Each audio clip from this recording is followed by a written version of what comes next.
Assalamualaikum warahmatullahi wabarakatuh. Perkenalkan, nama saya Fitra dari kelas 3B D4 Administrasi Niaga.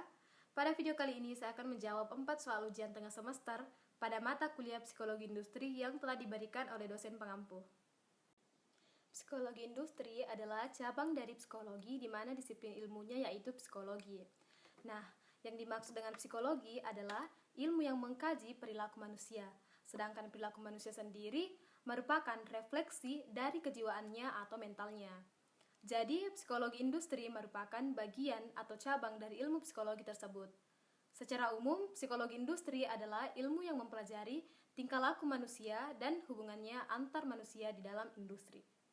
Selanjutnya, saya akan membahas mengenai ciri-ciri karyawan yang memiliki etos kerja yang baik.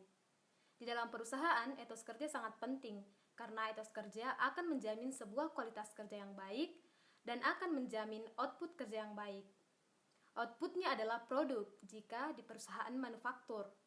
Sedangkan apabila di perusahaan jasa, maka outputnya adalah hasil pekerjaan itu. Etos kerja penting bukan hanya dipelajari, tapi juga ditanamkan dalam diri kita sejak dalam bangku kuliah. Jadi ciri-ciri karyawan yang memiliki etos kerja itu memiliki kedisiplinan dan tekun, sabar dan tidak banyak mengeluh, selalu mengupayakan pekerjaan yang terbaik, serta kreatif dan inisiatif. Yang ketiga, perbedaan perusahaan jasa dan perusahaan manufaktur. Yang pertama itu barang fisik. Perbedaan utamanya adalah perusahaan manufaktur dan perusahaan jasa adalah tangibilitas dari output yang dihasilkan. Output atau keluaran dari perusahaan manufaktur adalah memproduksi barang fisik yang dapat dilihat dan disentuh oleh pelanggan.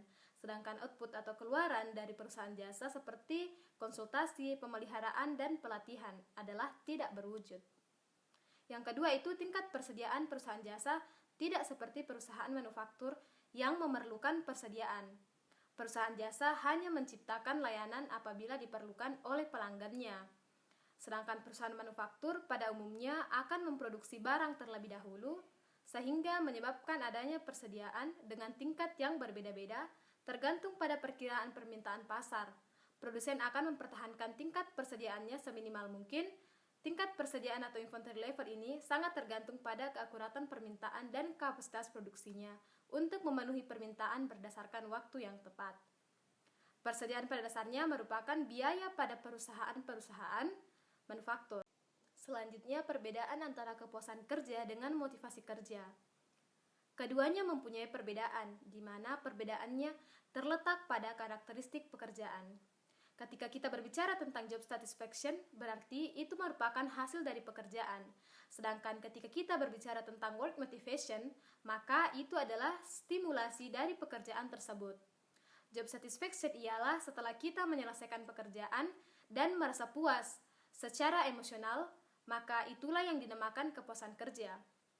Ketika kita puas menggeluti profesi kita, puas menyelesaikan tugas kita yang dibebankan perusahaan terhadap kita atau profesi yang sedang digeluti. Misalnya seorang marketing sales, ketika ia giat dan tekun dalam mengerjakan pekerjaannya, maka akhirnya ia akan mendapatkan banyak keuntungan dari pelanggan. Sedangkan work motivation terlebih dahulu sebelum job satisfaction. Ini merupakan dorongan untuk menyelesaikan masalah pekerjaan tertentu yang dibebankan perusahaan kepada kita. Baiklah, itulah tadi jawaban saya mengenai 4 soal UTS yang telah diberikan. Lebih dan kurangnya mohon dimaafkan. Assalamualaikum warahmatullahi wabarakatuh.